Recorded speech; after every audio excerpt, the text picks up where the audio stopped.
Attention. It's time to register for Ellucian Live 2024, April 7th through 10th in San Antonio, Texas. Illuminate, innovate, inspire, explore higher education's greatest opportunities with future-ready ideas, solutions, and best practices designed to drive transformation. Register now at elive.ellucian.com. This conference is going to be epic. By now, you've heard me talk about Insights EDU in Phoenix, Arizona, February 20 through 22nd. Here's why I think you should join us at the Insights EDU conference. It's one of the few conferences focused on helping schools serve today's online and non-traditional students. If you're concerned at all about where your enrollments are going to come from in 2024 and beyond, and you should be concerned, you need to be at this conference. Register now at insightsedu.com and use promo code EdUp to save $50. Prepare to be astonished.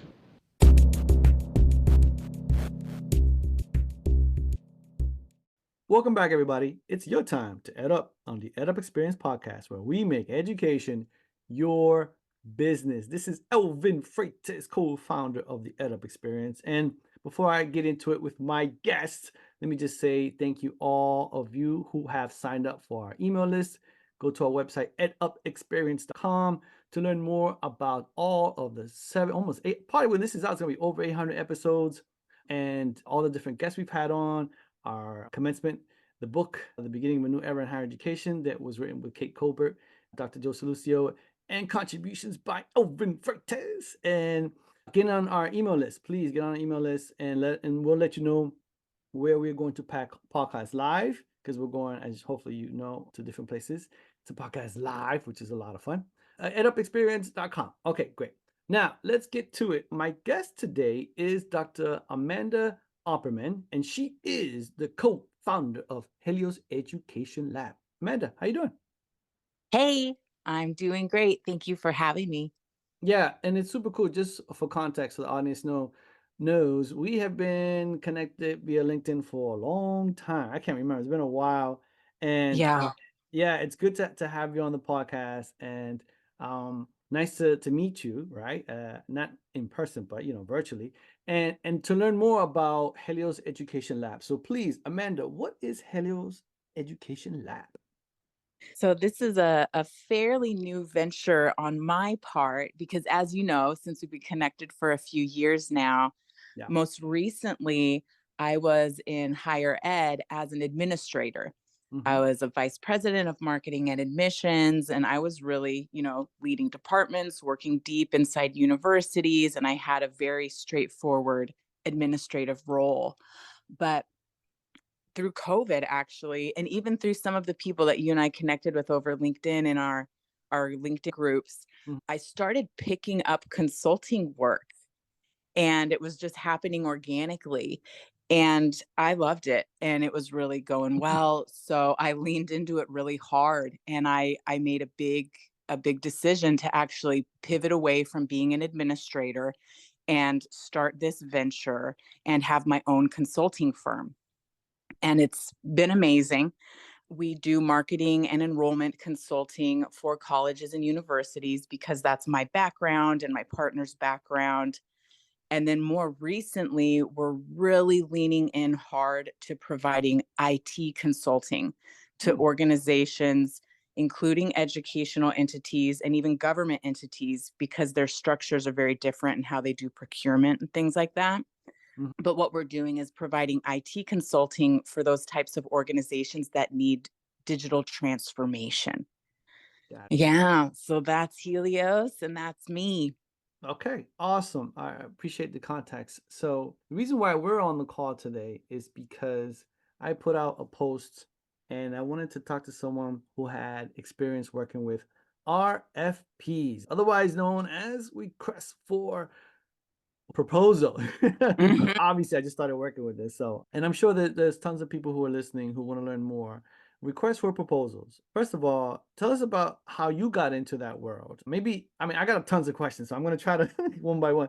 What is an RFP? What is it all about? How did you get into that world? Let's start there. Yeah, absolutely. So I've been a part of the RFP process from both sides. I've been the vendor or the partner who's trying to put out a bid and win the RFP. Yeah. And then during my years as an administrator at colleges and universities out in California, I was the one who was putting out the RFP and then looking at the bids that came in. Hmm. So I've been on both sides of it. And the RFP process, like if we just look at it at its core, what it's intended to do, it was designed for any publicly funded entity, whether that's an educational institution or a government institution, sometimes even a nonprofit. But Hmm. any publicly funded entity needs to go through this process because it provides transparency, Yeah. fair competition, accountability in their procurement activities, because being publicly funded means they're spending taxpayers' dollars. Yeah. And the Hmm. RFP process is designed to protect and make sure that the taxpayers' dollars are being spent responsibly. And I know so many colleges and universities these days, we're choosing to operate like businesses from like an operational standpoint or an efficiency standpoint. But for any school that is taking Title IV funds or other public funds, Hmm. behind the scenes, they are still a publicly funded entity, even though they might be operating like a business in some areas. Yeah. So that's why the vast majority of schools that you work with or that you work for, they're going to require an RFP process. Gotcha. That, by the way, you're so eloquent. I love the way you talk. I mean, that's that's great. It's so it just helps me, I really appreciate that. So Yeah. I want to know, let's start on when you are preparing an RFP to ask for bidders, I guess, right? When you're working at a university, college, or a public funded institution, Yeah. how does that process work? I mean, is it something that, a supervisor says, okay, we need this service, we have a problem, we have a challenge, right? And we need a solution. So let's put together an RFP so that way we can get bidders and figure out who's going to be the best vendor that's going to provide the best solution for our challenge. How does it all work? Yeah. Yeah.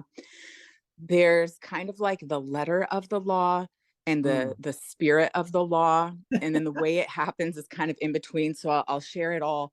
So nice. Okay. in the most, like perfect ideal world, the letter of the law, somebody inside the university is supposed to say, oh, we need XYZ to get Yeah. our job done, or we need such and such resource to get our job done.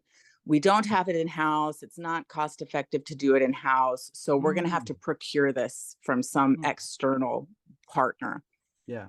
And in theory, they would sit down like in a vacuum almost and write down, here's exactly what we need, here's exactly what we're looking for. Then they would post it, and anybody and everybody who thinks they can meet that need, they have their chance to submit their proposal and compete for that business. Mhm. So that's how it would supposed to work in the most, I don't know, pure world. Yeah. But what's happened over the years, some people don't really like how long it can take to go through the whole RFP process. Yes. And even though it was designed with this really pure intention of protecting, public funds, Yeah. sometimes the people inside the university, they're like, hey, this is making it hard for me to get my job done because I actually already know a partner who can do this for me. Yes. And I'm Exactly. having to now, yeah, I'm having to now sit down and go through the motions or go through these hoops and make Mhm. all of these other people compete for this business when I actually already know this company is going to provide me with the best solution. They're going to give me the best cost. And Yeah. I'm going to feel really confident about the outcomes that it's going to get me. I feel very confident and comfortable that I'm spending public money on this. Mhm. So what has happened in a lot of places is people kind of find loopholes, so to speak.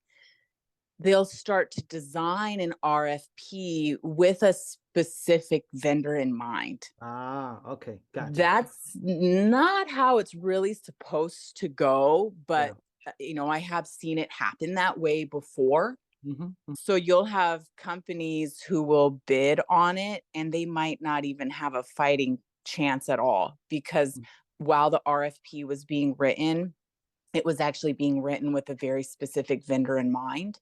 Mm-hmm. Mm-hmm. So there's ways that you can look through an RFP to try and detect if that's what's happening. And this is where, so like my experience competing for business, I learned some of this the hard way. Yeah. If you see something like, oh, the partner's office needs to be such and such miles away from the school, or if you see just incredibly detailed specifications, it's a little bit of like, ding, ding, ding, this may have already been written for someone else. Yeah. And if you have your team spend time and resources putting together a proposal, it's almost, this is so sad to say, it would almost be like a waste of time because there's already a top choice in mind. Yes, yes. So this is good stuff. I love this, Amanda. It's so good. So, okay, here's the question though. Let's say the team gets together, an institution, and they're putting this bid together. They maybe they do have someone in mind, maybe they don't. Yeah. How long is that process? And then what are they thinking that they want to get? When people are responding to them, do they want, because I've heard different things. I've heard, do they want a story? Or you got to write a story? Is that what they want? Is it when you're reading these bids? Because it's a lot. It's a lot of information. Yes. It's very dense. And so you're sitting there and you're reading these bids, right? Do you want to read a story, or do you just want the answer is yes, no, the link here? Tell us about that. Yeah. Yeah. So when I was the person writing the RFP with my team, there's definitely like an art to it. Yes. And some people have got it down because they've been doing it for years.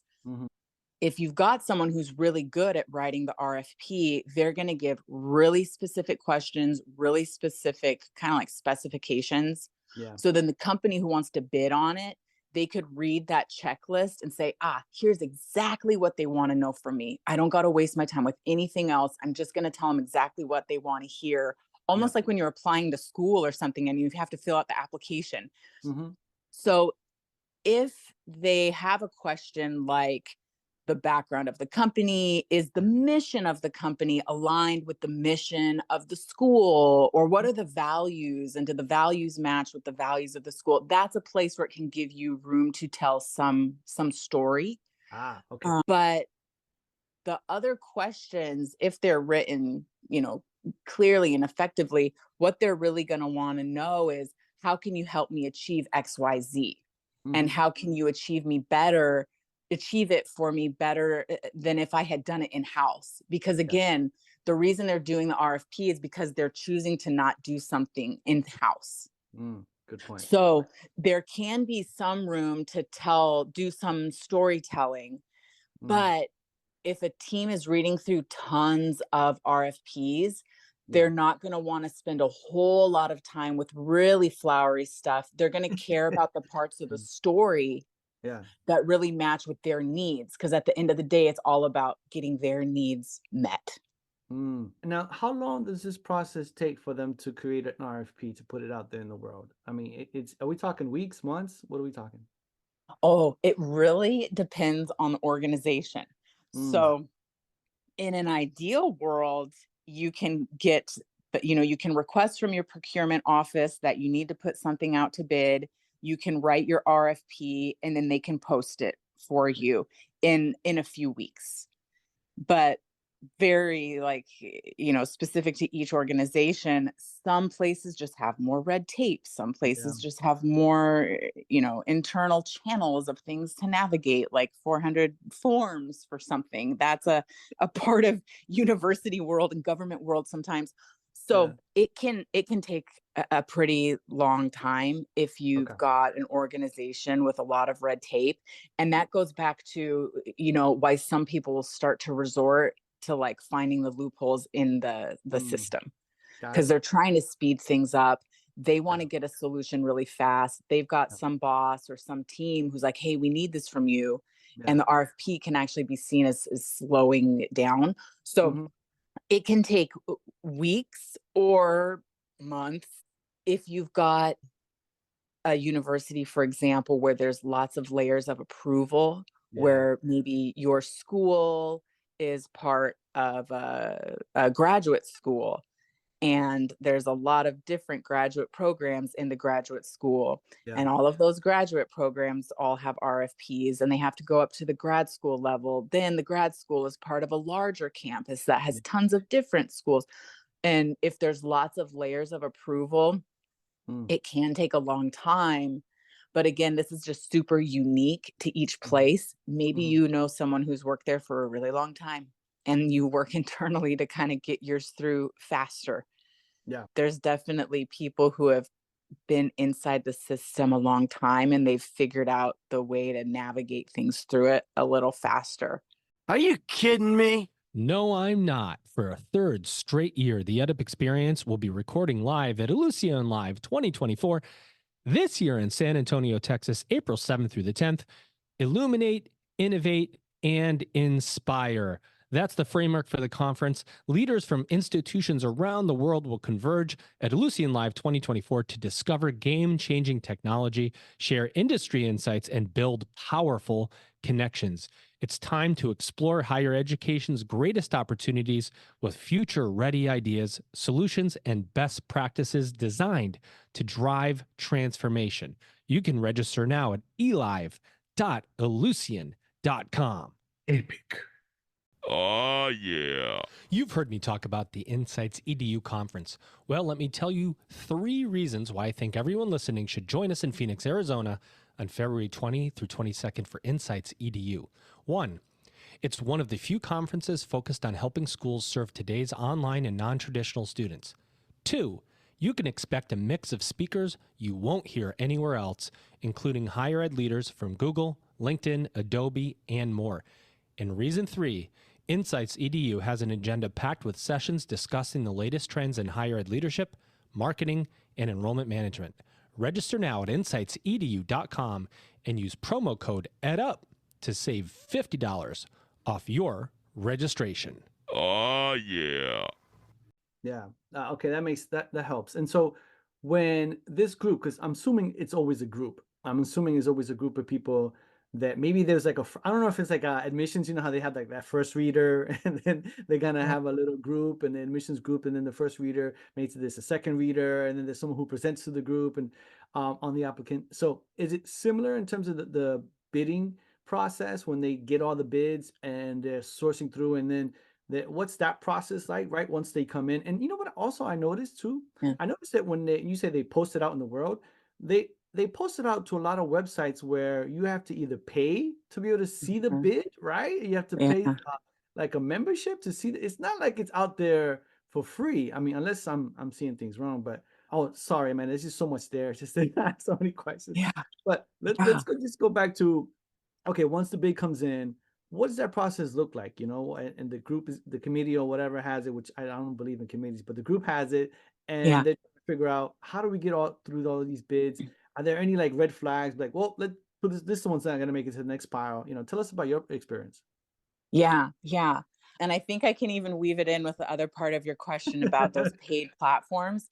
So there's lots of places where schools can post their RFPs. They can post it straight on their website. They don't have to use one of those platforms. So if you do see an RFP on a platform where you have to pay, that can already be a little bit of a signal where it's like, oh, they're not trying to get this out there. They're not trying to have everybody in the world see it, or else they would have put it in a more free public forum. So maybe there's some other preferred vendor they already, Oh, I love that insight. Thank you. Okay, got it.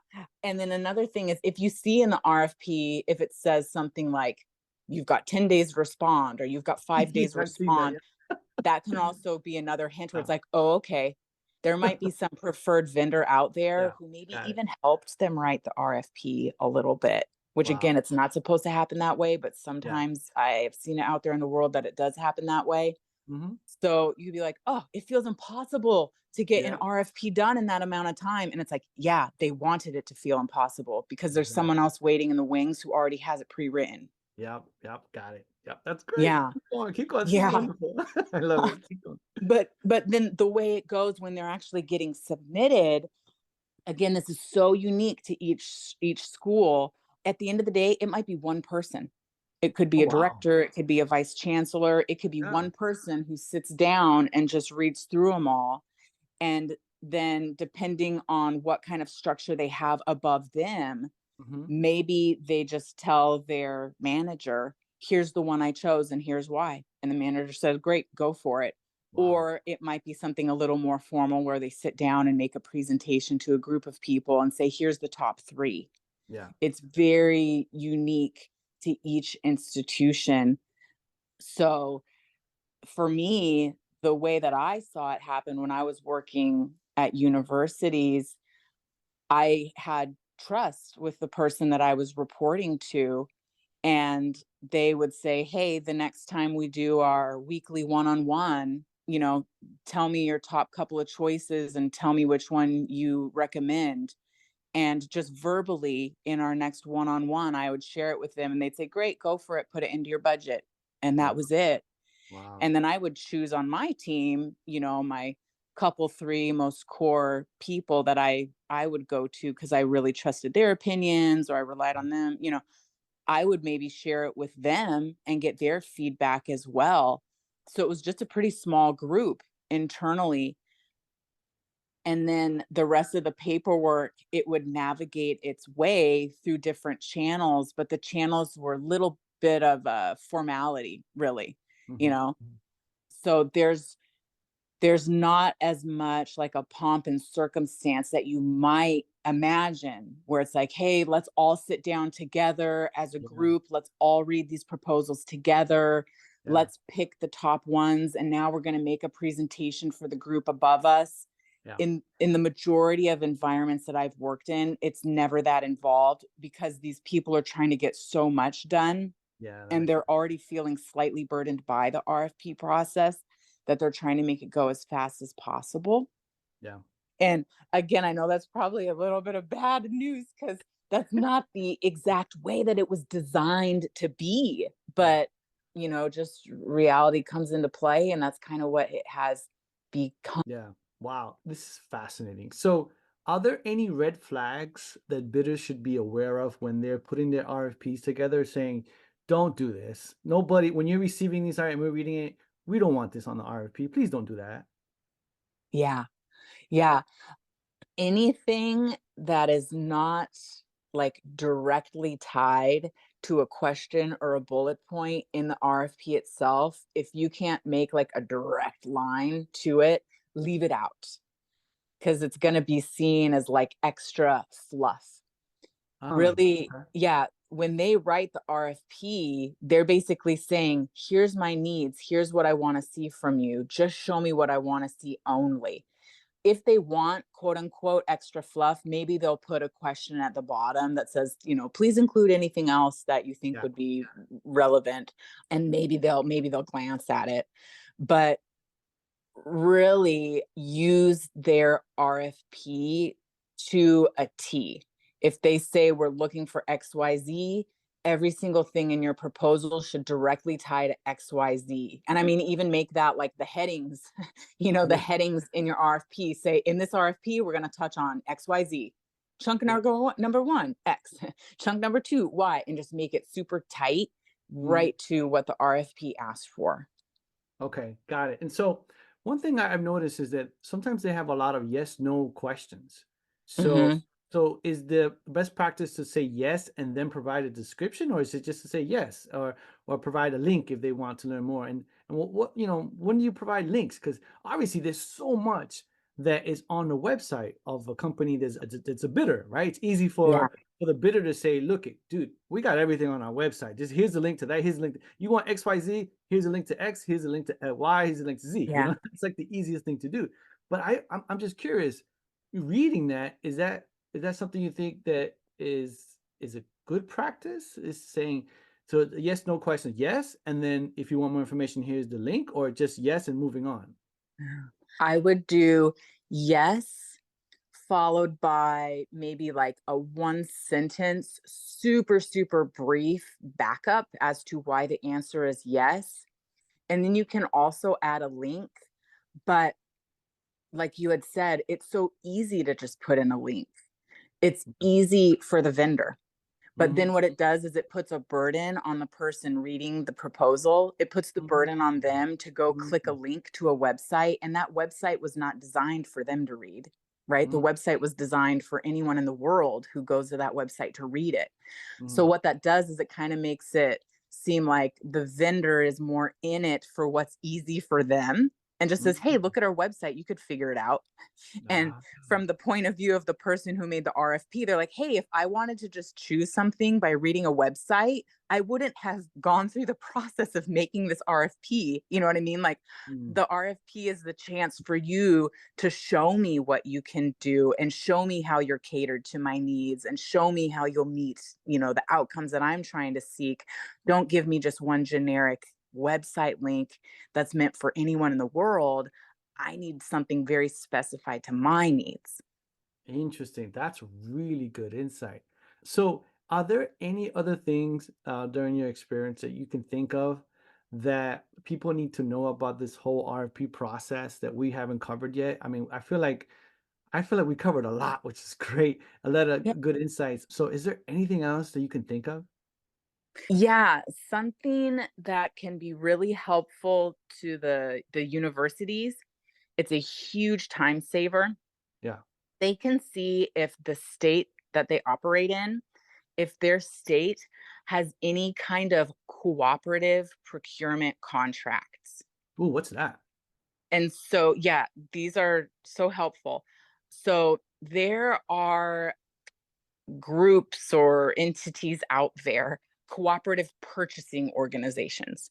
What they do is they actually facilitate government procurement for public agencies, educational institutions, nonprofit organizations. Some examples are Omnia Partners or Sourcewell. So these cooperative purchasing organizations, they will actually put together massive lists of pre-approved vendors and pricing Hmm. that any publicly funded institution can go to and pick off of that list. And the way they do it, the purchasing organizations, what they do is they leverage the collective buying power of all of the groups that are in their membership. So if you're a school, if you're a government entity, you can pay like a small membership fee to Hmm. be part of these cooperatives. And what it does is it gives you access to these cooperative contracts, and it helps you avoid the RFP process entirely. Whoa. Because, yeah, what these cooperative contracts have already done is they've already negotiated with the different member groups and gotten down to the lowest price that they can that would be approved by the state. Hmm. And it does the same thing as the RFP at the end of the day. It protects the taxpayers' dollars, and they can feel good about, all right, these taxpayers' dollars are being spent in a responsible way. They're being, we're only going to pay XYZ price for such and such thing because it was already pre negotiated by Hmm. this purchasing organization on behalf of the collective membership. And in that membership would be the colleges, the universities, the government entities, et cetera. And there's a group called NASPO, the National Association of State Procurement Officials. They've actually put together some pricing lists, some pre-approved pricing lists. And what some of these cooperative purchasing organizations do is they'll just negotiate directly and say, you have to meet the NASPO price. If you Mm, meet the NASPO price, you can be part of this cooperative contract, and these government institutions or these educations, they'll be able to buy directly from you with less red tape, so long as you always meet these NASPO prices. So that's very helpful to the school, because they could say, hey, let's leverage this cooperative contract. Let's, become an Omnia member, or let's become a Sourcewell member.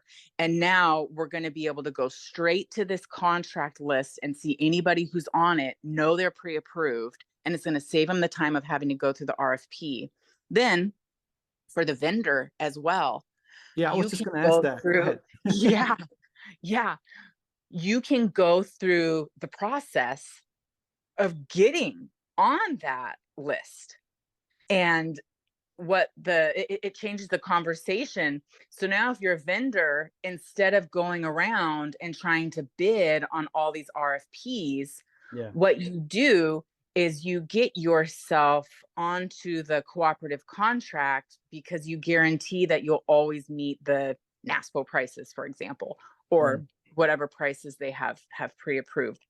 Mm-hmm. You say that you will always offer your services at those prices. And then you just reach out to anybody that you want to do business with and say, hey, do you purchase off of the cooperative agreement? Oh, great. We're already on that. So guess what? You don't even have to go to RFP if you don't want to. Interesting. So the vendors have to pay a membership fee as well? Is that part of the? Yes. Ah, gotcha. And so I Yes. noticed that there's a lot of emphasis now on minority-owned businesses, especially to give them opportunities to be vendors, right? Mhm. And be a part of that mix. So are these cooperatives like reaching out? I mean, I don't know if you know this, but if you know, it's okay. I'm just curious, do you think they're reaching out to these minority-owned businesses? Hey, you got to get into our cooperative so we can get you an advantage here, so you can have an opportunity to have tons of possible clients look at your services or your products. Not that I'm aware of. Yeah. Okay. I've not seen like any type of outreach Yeah. to anyone.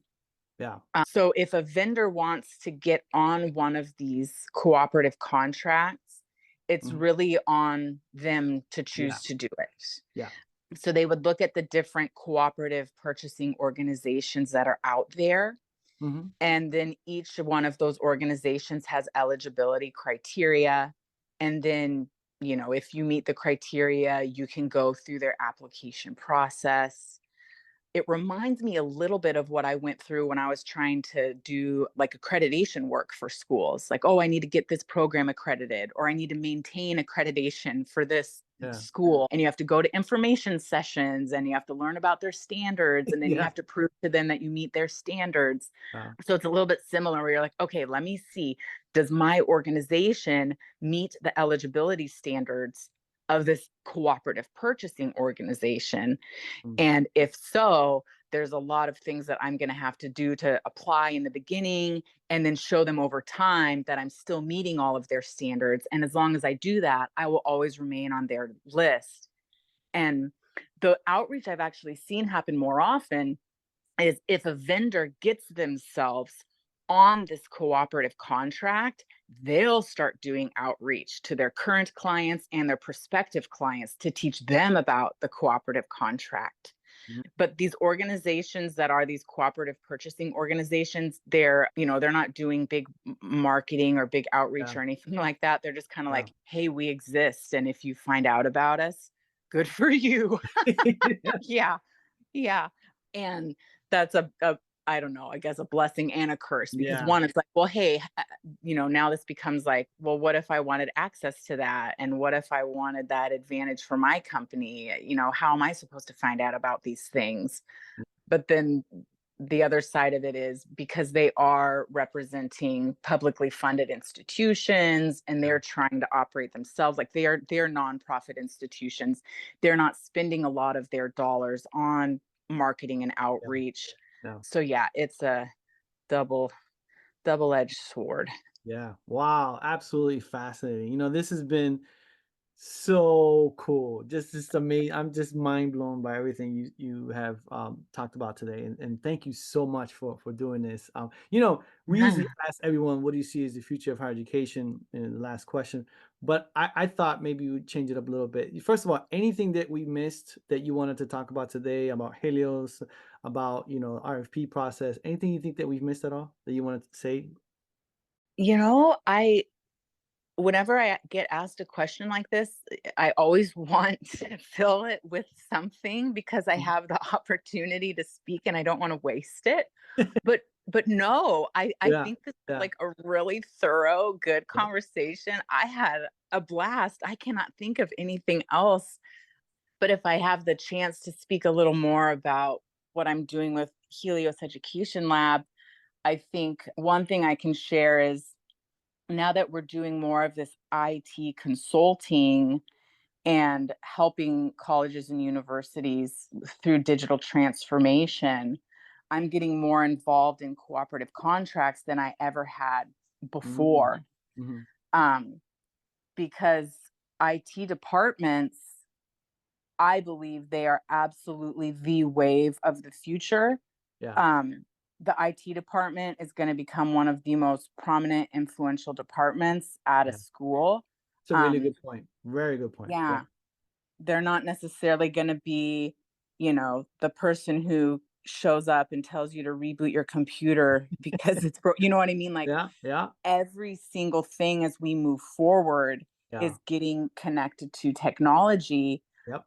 A lot of universities, they were set up, decades ago or over a century ago. These universities were set up in days when this technology was not even yet like a dream. No one was even imagining the way that technology is these days. Yeah. So they don't have infrastructure yet. They don't have budget yet. They don't have even just like the wherewithal to think about the large IT operation that they need. And so they are having to do a lot of outsourcing, and they're having to do lots of project-based work. And instead of having to write, 50 RFPs, what they can do is just go straight to these cooperative contracts, find the companies who do what they need, and boom, get things done faster. Yeah. So yes, I've been doing more work in digital transformation. I've really been using these cooperative contracts more, and they're great. Wow, that's fantastic.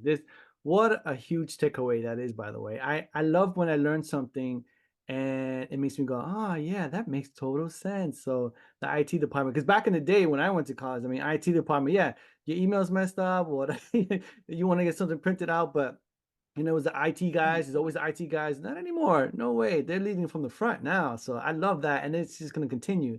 So that's such a great insight. So Amanda, this has been fantastic. Thank you so much for your time. I really appreciate it.